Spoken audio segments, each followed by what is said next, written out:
Abrimos un nuevo bloque y ya lo habíamos anticipado. Le damos la bienvenida a Liliana Olivero, Pablo Carro. Buenas noches. ¿Qué tal? ¿Cómo va? Bien, muy bien.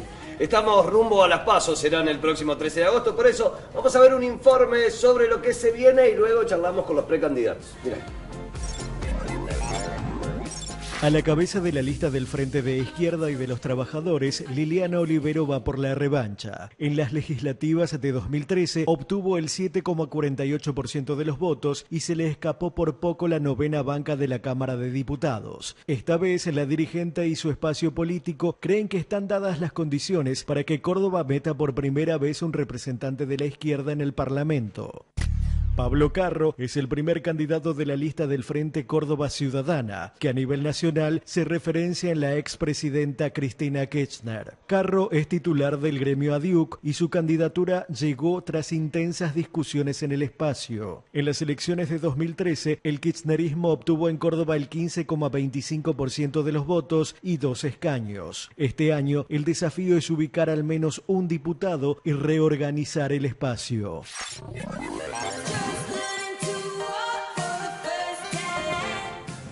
Liliana, bueno, hacía mención el informe, estuviste muy cerca de esa banca. Bueno, imagino que se te viene a la memoria lo que pasaste esos días y ahora vas por un nuevo intento. Por la revancha. Y se repite el nombre, ¿no? Porque en aquella oportunidad era Diego Mestre también. La disputa era con Diego Mestre. Sí, pero el fraude tenía socios, digamos. Fue un fraude elaborado conscientemente entre la UCR, el PJ y efectivamente llevamos el tema a nivel nacional, 3 fallos en disidencia, siempre un voto a favor nuestro. Pedíamos que se abrieran 2.060 urnas, creo, por la gran cantidad de voto nulo, que había hecho que, ustedes se acuerdan cómo fue, que nos pusieron las boletas de las PASO en las de octubre. El juez Luis Rueda dio por positiva las boletas de agosto, digamos, pero los presidentes de mesa dijeron no, voto nulo. Entonces 25 mesas que tenían el voto... Claro, que fue la discusión de ese día, ¿no? Ese día el juez Rueda planteó que se podían utilizar, que valían las de las PASO, pero no le llegó esa información tampoco a los fiscales y algunos fiscales tuvieron indicios y órdenes de no dejarlas pasar. Así también, es. ¿no? Más que los fiscales, los presidentes de mesa.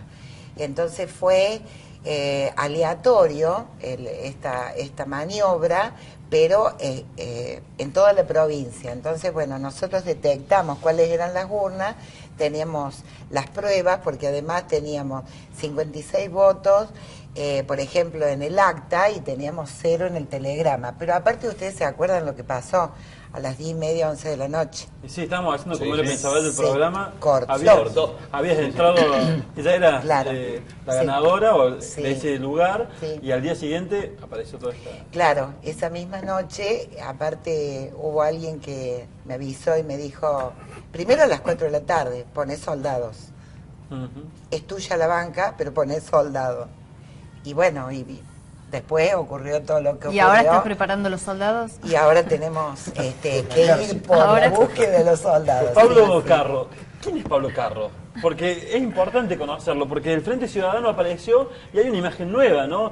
Se habló de Castelo, se habló de Fresneda, se habló de un montón de candidatos que eran conocidos, que lo intentaron en otras oportunidades, pero sos nuevo de esta elección, representando un sector que ha tenido números importantes en elecciones anteriores. Sí, bueno, en primer lugar soy profesor universitario, soy el secretario general del Sindicato de los Docentes Universitarios y también el secretario general de la CTA de los Trabajadores. El armado, la conformación de la lista me parece que tiene que ver con lo que se va a poner en discusión en estas elecciones. Y yo creo que la discusión es muy clara. O el ajuste se profundiza y siguen pagando los que menos tienen y enriqueciéndose los más ricos, o paramos el ajuste de la mano de Cristina.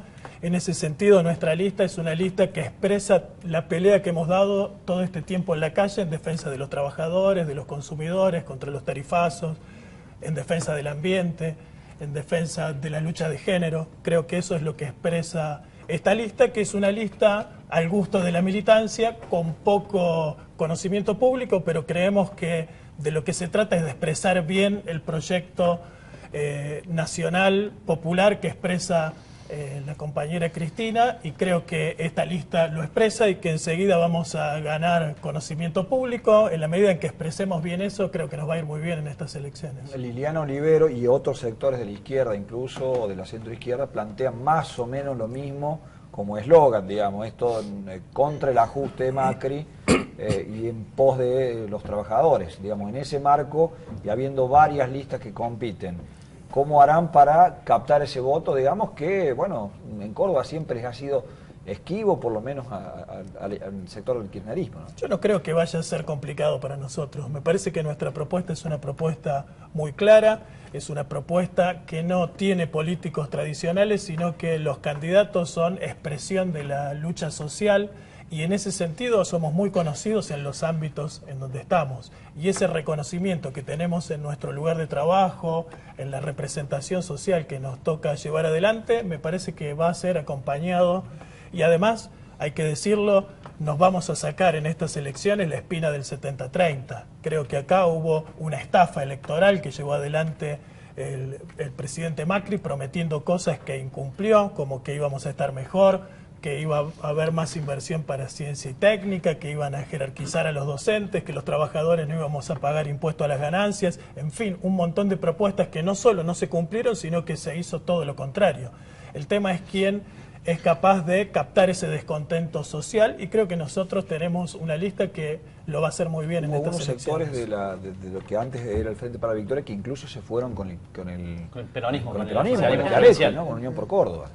Sí. ¿Ese drenaje no les quita algún margen, digamos? Parte del Jaureche, puntualmente. Pueblo peronista. Me parece que en realidad la expresión es marginal, es mucho más propaganda política que transferencia real. Es cierto que hubo intendentes, legisladores que se movieron de banca. Me parece que justamente eso tiene que ver con lo que pidió la compañera Cristina, que es que los candidatos sean candidatos que aguanten carpetazo, candidatos que no se vendan, que defiendan a los trabajadores y al pueblo. En nuestra lista nos pueden agarrar, levantar de los pies, ponernos cabeza abajo y no se nos va a caer más que la moneda que tenemos por el trabajo que hacemos. Liliana, a nivel nacional parece ser que la polarización es esta, ¿no? O Macri o Cristina Fernández. En Córdoba es más difícil porque está la polarización entre el PRO y Unión por Córdoba, que hay que ver, todo indica que va a ser realmente una campaña de baja intensidad, y quedan los partidos más chicos disputando esos últimos lugares, ¿no? El otro día Gustavo Córdoba me decía que él cree que hay lugar para 2 de esos partidos. ¿Cómo van a hacer ustedes y hacia dónde van a centralizar los planteos para lograr eso? Bueno, yo creo que todavía está todo abierto. En realidad la gente está cansada del doble discurso, de la mentira, de la pobreza cero. Hoy vivimos despidos, suspensiones, la plata no alcanza, la gente no llega a fin de mes, 1 de cada 2 chicos viven en la miseria. Entonces, hoy puede haber 2 listas, que son la de Cambiemos y la de Unión por Córdoba, pero la verdad que podrían haber ido juntos, porque no solamente Macri está aplicando un brutal ajuste y entrega de nuestro territorio, ahora con esta deuda un siglo, hipotecando el futuro de generaciones, sino también los cómplices. Y acá voy a diferir con Carro, porque efectivamente Alicia Kirchner en Santa Cruz está aplicando efectivamente el mismo... las mismas medidas antipopulares. Hoy hubo una marcha muy grande en Santa Cruz que todavía no empezaron las clases, producto de que no solamente con represión, sino no hay aumento de sueldo, no les pagan a los jubilados, y ahí no hay herencia recibida. Nosotros creo que la gente no se va a confundir con el espacio que representa Carro, efectivamente, porque no hemos sido parte del ajuste, hemos sido opositores al gobierno también de Cristina, porque creemos que este gobierno viene a profundizar un ajuste que se dio durante el gobierno de Cristina, pagando fundamentalmente la deuda, pero además porque los diputados y senadores del kirchnerismo le dieron todos los instrumentos legales a Macri. Vamos a ver algunos. El pago de los fondos buitre. Es más, creo que Recalde, con debido Kicillof armaron un proyecto para no pagar 10.000 millones, pero sí para pagar 9.000 millones. Entonces, cuando se hablaba de patria o buitre, terminaban pagándole a los buitres como se está pagando en este momento. O, por ejemplo, la habilitación de los jueces del 2x1 que permitían a los genocidas ir tomar la libertad. O, por ejemplo, el blanqueo de capitales. Es decir, nosotros vemos que en la Cámara de Diputados y de Senadores no hubo una oposición férrea, esto de pararle la mano al ajuste de Macri para que realmente los trabajadores y los sectores populares dejen de estar como están. Y por último, hay un ejemplo que me gustaría traerles, que es el del dietazo, ¿no? Esto de aumentarse, mientras le decía, no hay para los maestros, no hay para los enfermeros, no hay para esto, no hay para lo otro, 150.000 mangos en el bolsillo. Ahí todos se ponen de acuerdo. Y ahí, incluso salvo el Frente de Izquierda, que a través del diputado Juan Carlos Giordano planteó en la sesión especial llevar a debate nuestro proyecto, fue Héctor Recalde el que dijo, de eso muchachos, acá no se discute.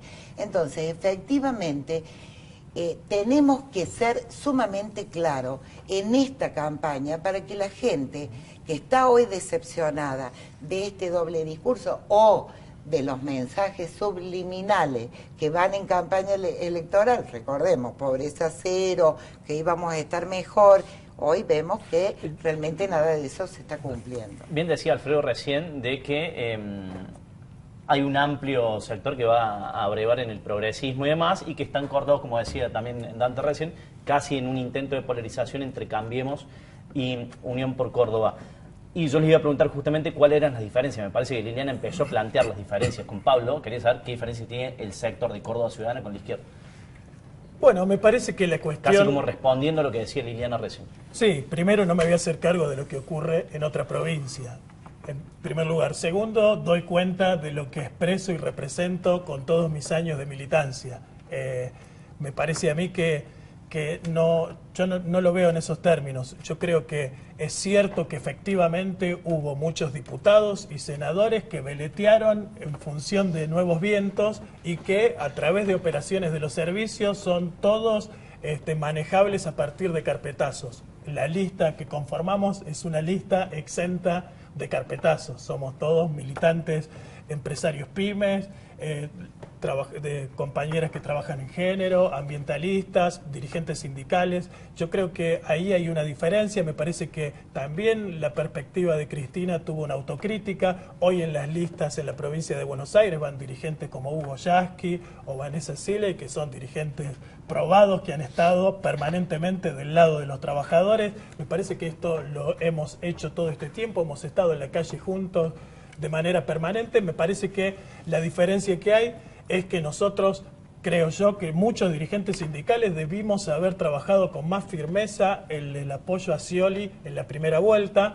Luego hubo todo un movimiento popular tratando de apoyar esa campaña y me parece que sectores que colaboraron con Es Todo Lo Mismo, yo creo que no es todo lo mismo. Durante la década del kirchnerismo hubo un desendeudamiento, pagamos deuda que se había tomado antes y ahora se generaron las condiciones para que haya nueva toma de deuda, estos bonos a 100 años, la dolarización. Yo escuchaba recién al ministro Giordano, me parecían las preguntas muy interesantes y sin embargo la respuesta era cómo darle vuelta para decir nada. Es decir, siguen pagando impuestos los trabajadores, siguen impuestos a los consumos que son esenciales y masivos. Me parece que eso es lo que tiene que cambiar. Tienen que reevaluar el impuesto a la tierra en Córdoba, que es una vergüenza lo poco que se pagan de impuestos, y además hay que perseguir a los grandes grupos empresarios, que son los que evaden sistemáticamente y luego se llevan la guita afuera.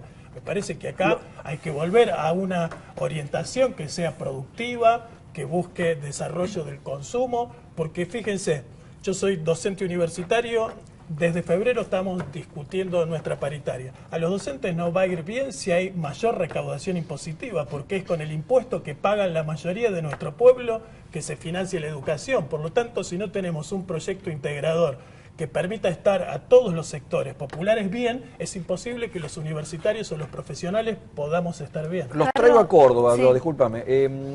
Hace muy pocos días terminó un conflicto en el transporte que fue, digamos, como emblemático en la ciudad de Córdoba, y ambos tuvieron una participación activa, desde diferentes roles, en fin. ¿Cómo ven ahora a la distancia ese conflicto que parecía que se llevaba puesto todo, que en algún momento tuvo un pico de apoyo y que quizá hubiese sido el momento de inflexión para negociar, porque todos los conflictos, convengamos, tienen sus puntos claves, y que después terminó desinflándose, incluso sin el apoyo de algunos que originalmente pregonaban, digamos, algún sustento más importante? ¿Cómo lo ven a la distancia? Yo creo que efectivamente cuando hay trabajadores que piden que se cumpla el convenio colectivo de trabajo, lo que tienen que hacer los empresarios es cumplir. Córdoba tenía una pauta ganada de muchas décadas, de Atilio López incluso, que es el costo Córdoba, que implicaba un plus del 11%, si no recuerdo mal, y acá la responsabilidad es de los grandes grupos empresarios que estuvieron siempre detrás del negocio y la municipalidad. Esto podría haber tenido solución poniendo la plata, punto número 1. Segundo, el tema de la intervención. Cuando se rompe la vinculación, el diálogo entre la base, el delegado y la conducción, efectivamente no hay tampoco con quién canalizar ese debate. Está bien, Liliana, pero el diagnóstico, Entonces, digamos, más o menos lo tenemos. Ahora, el punto es el siguiente, y a vos, Pablo, sobre todo que estás en una entidad sindical, digamos, esas pulseadas hay que saber que uno probablemente no se lleve todo lo que quiere, y hay un punto en el cual uno tiene que saber dónde, porque finalmente se quedaron no solo con las manos vacías, sino que se quedaron todos afuera en la calle. Digo, ¿hay alguna autocrítica ahí? ¿Hubo alguna mala sugerencia? ¿Había un momento para...? Primero, destacar lo de la intervención, porque me parece que es clave. Macri, desde la recuperación de la democracia para acá, este es el gobierno que lleva más sindicatos intervenidos, ahora con el de Canilletas, favoreciendo al Grupo Clarín. Me parece que es muy difícil con un sindicato que está intervenido, con un reclamo que surge de las bases, donde había 33 delegados que tenían que ponerse de acuerdo. Es muy difícil que esos delegados, muchos de ellos quizás sin la preparación necesaria o sin la experiencia sindical esta que se reclama para decidir, obviamente ninguna de las centrales le iba a decir a los compañeros cómo tenían que llevar adelante su conflicto. Nosotros lo que hicimos fue dar un respaldo completo a esa pelea porque el reclamo era justo. Ahora también hubo una campaña mediática infernal contra los trabajadores, haciendo que se enfrentaran trabajadores con trabajadores. Me parece que en todo lo que es servicio público es muy importante la participación de los usuarios. Yo creo que esa es una pata que hay que empezar a incorporar, porque si no es una discusión un poco trunca. Yo creo que los trabajadores y los usuarios tienen que estar de un mismo lado, y sin embargo acá buscan poner a los usuarios en contra. Y luego de eso hacen política, no solo presionan sobre los trabajadores, no solo insiste con los despidos a aquellos trabajadores que reclaman sus derechos, sino que después hacen propuestas como esta consulta. Eso le iba a preguntar, a posterior del conflicto vino la consulta popular y ustedes son una de las únicas, al menos que yo conozca, fuerza política que hizo una presentación en la justicia. Hicimos una presentación esta mañana, eso tiene que ver, primero, por una cuestión de forma, ¿no? Si estamos en una elección de diputados nacionales, meter una cuestión municipal enturbia la discusión. Pero por otro lado, la cuestión de fondo, no se puede regular el derecho a huelga porque son maneras de restringirlo y esa es una atribución que tiene el Congreso Nacional. Por lo tanto, hacen política con los trabajadores. Primero llama el ministro de Trabajo de Córdoba, primero se desentiende, luego van a negociar a Buenos Aires, se acuerdan con los empresarios, llama al ministro de Trabajo a los delegados, les ofrece un acuerdo concreto para levantar con reincorporación de los trabajadores vuelven a las bases a contar contentos que tenían este acuerdo en mano y media hora después el intendente sale a decir que no se van a reincorporar los trabajadores, como si el intendente fuera el dueño de las empresas de transporte. Me parece que hay una utilización política. También van a hacer una presentación. Vamos a hacer una presentación de rechazar la consulta para el día 13 de agosto. Nos parece un oportunismo político sumamente desleal para confundir y cazar algún voto más el 13 de agosto. Y si se me permite aclarar la cuestión que decía Carro, para mí es importante tener una visión general. Yo, cuando mencionaba recién lo que pasa en el Congreso, ¿qué es el Congreso? Es la caja de resonancia de los debates de todas las provincias.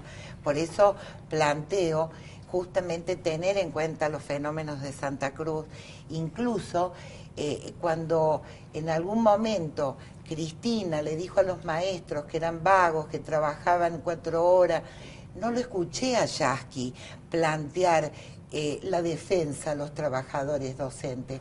Entonces, para mí es importante porque en el Congreso vamos a discutir también qué modelo de país queremos, qué modelo de provincia queremos.